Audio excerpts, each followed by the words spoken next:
रे बाबू रे जब अपने बाप को बुला लिए कोई दे घरों में आग लागल बा का आग लगल बा अरे हमार जमीन तो हमरा ने पेड़ भर रे हाय दादा का हमार लगल पेड़ हाथ हमार है जो के मरल बा मोर घर ते का बोलते रे हाय आज आई वाला जो है आज आई वाला जो है हमार कर हमारा ने मार मार रे साला जब तनी को अपने फरियाव करला ताबरा के झूठ वाला बोलैला हसन फरियाव सन हम जाता नी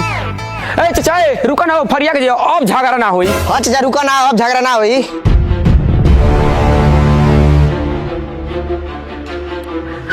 ए बाबूजी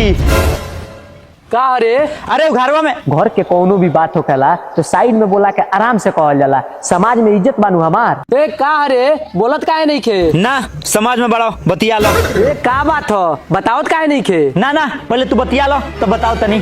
हां तो देखो लो भाई हम कहत रहनी हो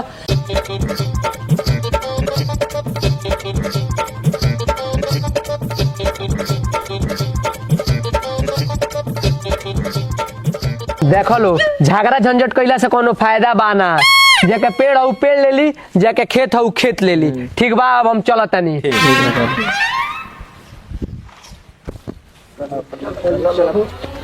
का रे का कहत रहले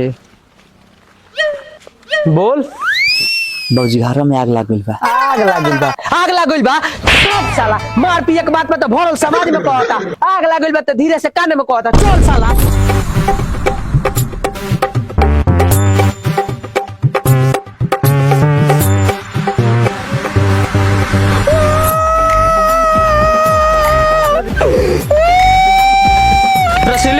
रसीली केने आग लागल बा हो रे साला तो जो पहले का पान लिया हो सब तो जड़ के राख हो गइल आई एगो तार बहन बिया की अभी ले सुतल बिया एको बेर झांकी नहीं के पारत की का भइल का ना भइल